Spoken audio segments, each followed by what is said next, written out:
कुछ दिन पहले साक्षी हंसी गया हुआ था। जिस दिन पहुंचा हूं उस दिन शाम को अखंड जाप की पूर्ति थी। काफी दिनों से अखंड जाप चल रहा था। वहां लाखों की संख्या में जप हुआ होगा।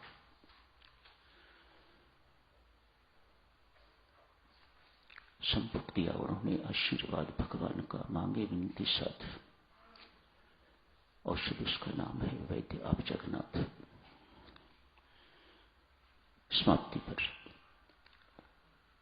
उसके बाद विधि आस्तिक भाव की, फिर सशक्तिमती परमात्मा श्री रामाय नमः।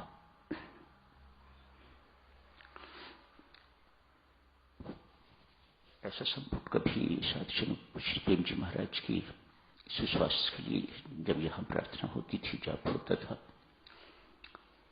तो ये संपुट आशीर्वाद भगवान का दिया करते थे। अखंड जाप की समाप्ति पर पहली बार ये संपुट वहां सुना, अच्छा लगा।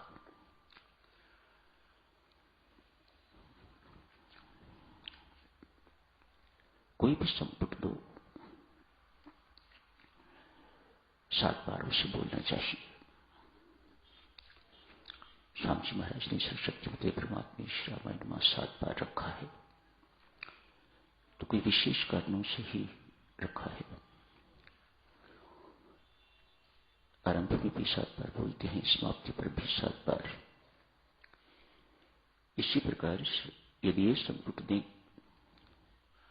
आशीर्वाद भगवान का, तो ये भी 7 ही बार बोलना चाहिए। अंक 7 का बहुत महत्व है। साक्षर सप्ताह के 7 दिन, सागर 7, 7 स्वर, 7 ही रंग, सारे गामा पा 7, 7 ही रंग। सूर्य देवता का रथ, उसके घोड़े भी 7। गीता जी के श्लोक 700 नंबर 7। दुर्गा सप्तशती के श्लोक 700 नंबर 7। 7 नंबर बहुत महत्वपूर्ण नंबर माना जाता है। कहते हैं मंगलाचरण का काम करता है। जैसे मंगलाचरण पढ़ लिया, वैसे 7 बार कुछ बोला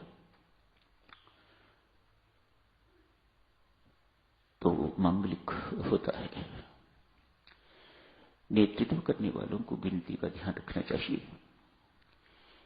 कि ये 7 बार बोले, आरंभ में भी समाप्ति पर भी। स्वामी जी महाराज का जन्म दिवस भी 7, साक्षात्कार दिवस भी नंबर 7। तो हमारे लिए 7 अंक और भी महत्वपूर्ण हो जाता है। किसी स्थान पर जो बाजी पर बैठे होते हैं उनके लिए गिनती करनी थोड़ी मुश्किल होती है। तो जब 7वीं बार अंतिम बार सशक्तिमती परमात्मा श्री रामायण में आता है तो शंख की ध्वनि कर देते हैं, तो पता लग जाता है नेतृत्व करने वाले को कि 7 बार हो गया। अच्छा, बहुत अच्छी बात है ऐसा करना भी। नेतृत्व करने वाले कई बार भूल हो सकती है, गलती हो सकती है, तो उनको संकेत मिल जाता है कि ये 7वीं बार अंतिम बार है। अब आप आगे अमृतवाणी का पाठ, भक्ति प्रकाश का, श्री रामायण जी का पाठ जो भी शुरू करना हो कीजिएगा।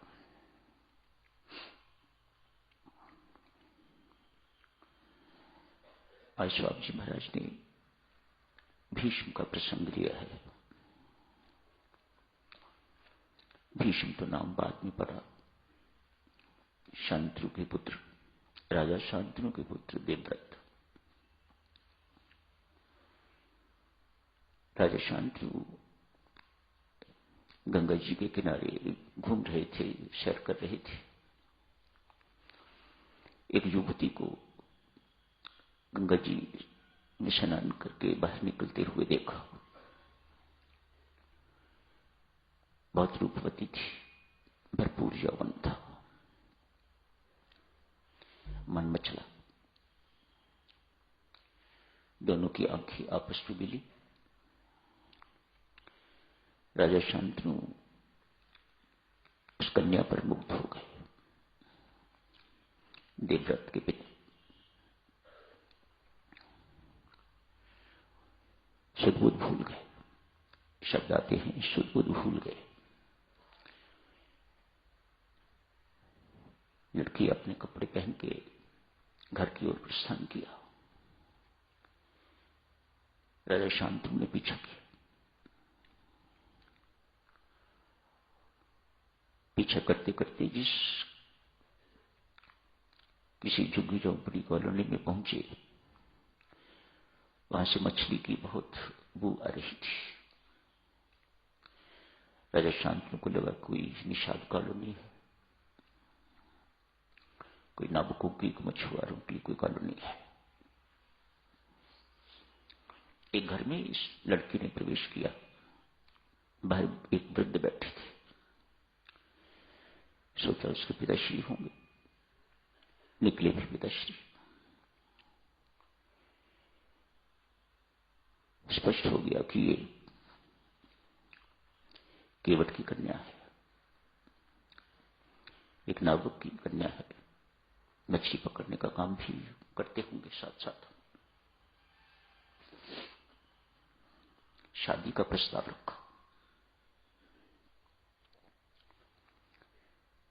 राजा शांतनु ने लड़की का नाम सत्यवती, सत्यवती से शादी का प्रस्ताव रखा। लड़की का बाप बहुत चकित है। कहा राजा, कहा हम झुग्गी झोंपड़ी में रहने वाले लोग, जाति नीची है, कर्म बहुत अच्छा नहीं, गरीब आदमी है, बड़ी मुश्किल से निर्वाह होता है। ये कैसी प्रपोजल राजा की। संभले, पिता संभले, संभल के तो ने कहा कि राजा साहब, शादी करने में कोई इतराज नहीं, पर मेरी एक मांग है। मेरी पुत्री के गर्भ से जो पुत्र पैदा हो वे राज्य का अधिकारी हो।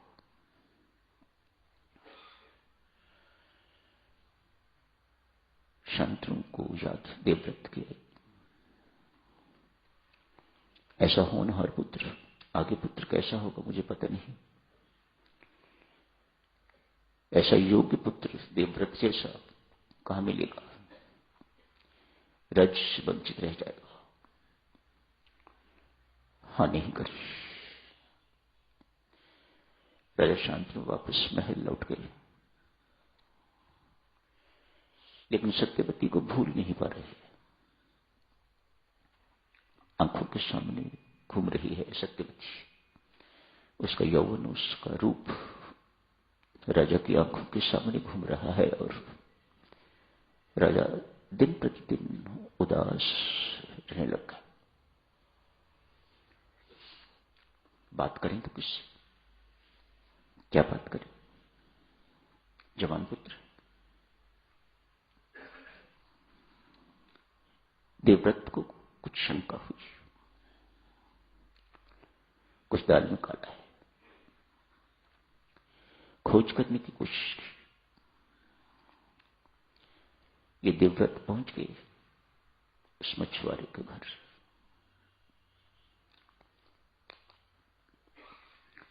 जाके कहा, गंगापुत्र देवव्रत अब से वायदा करता है, आपकी कन्या के गर्भ से जो पुत्र पैदा होगा उसी को कुरुवंश का राज्याधिकारी बनाया जाएगा। मैं कभी मांग नहीं करूंगा। आप मेहरबानी करके राजा शांतनु से अपनी कन्या का विवाह की अनुमति दीजिए। मछुआरा फिर चकित है, कमाल का युवक है, लेकिन साथ ही साथ मन में शंका भी हुई। देवव्रत ने कारण पूछा कि मेरे व्रत पर शंका है आपको? नहीं, आपके व्रत पर शंका नहीं। जो आपने व्रत लिया है आप उसका पालन करोगे, जरूर करोगे। शंका किस बात की? तूने तो राज्य का अधिकार छोड़ दिया, तेरी संतान आगे इस अधिकार का मांग करेगी तो उसी वक्त देवियों, सज्जनों, देवव्रत ने कहा, 10 दिशाओं को हाजिर नाजिर रख के, साक्षी रख के, देवव्रत आपसे प्रण करता है कि आजीवन ब्रह्मचारी रहेगा। देवव्रत ने अखंड ब्रह्मचर्य का व्रत ले लिया। कभी ब्रह्मचर्य को भंग नहीं करूंगा। इस भीषण व्रत पर देवताओं ने फूल वर्षा की। देवव्रत का नाम भीषण पड़ गया। ऐसा भीषण व्रत कोई आसान बात नहीं है। न पहला व्रत ही आसान, न दूसरा व्रत ही आसान, दोनों ही देवव्रत ने निभाए और नाम पड़ गया है भीषण। भीषण व्रत के, भीषण टेरिबल व्रत, भीषण व्रत के कारण देवव्रत का नाम भीषण पड़ गया। और स्वामी जी महाराज ने उसी भीष्म पितामह की चर्चा की है। बहुत कुछ इनके बारे में देवी सज्जनों आप जानते हो। अपनी मृत्यु को मंगलमय बना लिया। संत महात्मा कहते हैं, भीष्म पितामह को कि मृत्यु देखने के लिए देवी देवता, संत महात्मा, ऋषि मुनि, बहुत से लोग इकट्ठे हुए हैं। कैसी मांगलिक मृत्यु, जिसके मरण को देखने के लिए समझिएगा संसार इकट्ठा हो गया। सारे के सारे देवता धरती पर उतर आए हैं या आकाश में देख रहे हैं भीष्म पितामह कैसे मरने जा रहा है। आपको बहुत अच्छी तरह से पता है, अर्जुन ने तीरों से बीन दिया। सारे के सारे तीर छाती पर लगे हुए हैं और छाती को बीनते बीनते पीठ की तरफ से जाके निकले हैं। उसी शैया पर भीष्म पितामह लेटे हुए।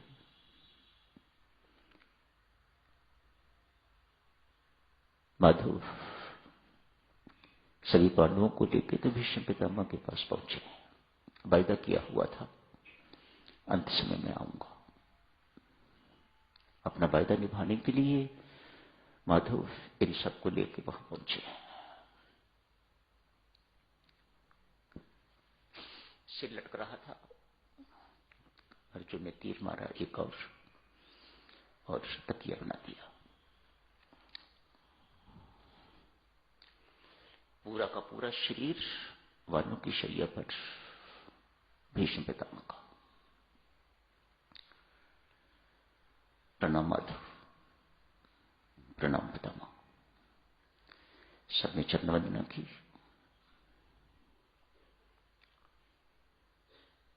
भीष्म पितामह पूछते हैं, माधव मेरा शरीर पवित्र, मेरी इंद्रियां पवित्र, मेरा मन पवित्र, मेरी बुद्धि पवित्र, फिर मुझे ये सजा किस बात की दी जा रही है? कई दिनों से मैं वानों की शैया पर लेटा हुआ हूं, मुझे ये सजा किस बात की दी जा रही है? परमात्मा के सामने ये कन्फेशन कोई आसान बात नहीं। किसी इंसान के सामने भीष्म पितामह नहीं कह रहा मेरा तन पवित्र, मेरी इंद्रियां पवित्र। इंसान को तो धोखा दिया जा सकता है। परमात्मा को कैसे धोखा दिया जा सके? मेरा तन पवित्र, मेरी इंद्रियां पवित्र, मेरा मन, मेरी बुद्धि, मेरा सब कुछ पवित्र ही पवित्र है। मैंने जिंदगी में कभी कोई पाप नहीं किया। भीष्म पितामह की घोषणा, मुझे सजा किस बात की दी जा रही है? भगवान श्री कृष्ण कहते हैं, पितामह निस्संदेह तेरा सब कुछ पवित्र है, पर तूने एक पाप होते हुए देखा है, उस पाप की सजा है। मानो पाप करना ही पाप नहीं है, पाप को देखना भी पाप है। सो शेष लॉर्ड कृष्ण, पाप का सुनना भी पाप है, पाप को छिपाना भी पाप है, पाप को न स्वीकार करना भी पाप है। राम राम राम, पाप के साथ सब कुछ पाप ही पाप है। कौन सा पाप? भीष्म पितामह पूछते हैं, कौन सा पाप जो मैंने होते देखा है?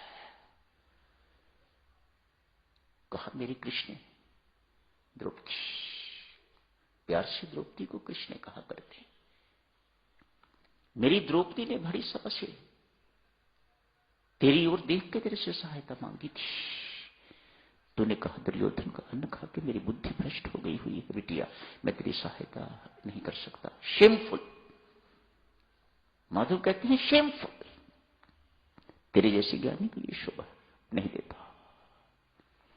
तूने वह पाप होते हुए वहां देखा है, उसी पाप की सजा है। आपने ज्ञान का आश्रय नहीं लिया, अपनी बुद्धि का आश्रय नहीं लिया। माधव की स्तुति की है और कहा, मेरा सब कुछ आपके श्री चरणों में समर्पित है। कैसे शरणागति स्वीकार करूं? माधव कहते हैं, मैं अपना मन आपको अर्पित करता हूं, अपनी बुद्धि आपको अर्पित करता हूं, अपना सर्वस्व आपको अर्पित करता हूं। माधव कहते हैं, नहीं, मैं कैसे स्वीकार करूं? मैंने अपनी आंखों से अपने अर्जुन को देखा है, तो तीर मारता था, बीनता था, उसके शरीर को बीनता था। मैं तुझे इस वक्त शरणागत कैसे सब स्वीकार कर लूं? मैं वो भूल नहीं पा रहा। तुझे पता है अर्जुन मेरा है, उसके बावजूद भी तूने ऐसा उसके साथ किया। मैं तेरी शरणागति स्वीकार नहीं करता।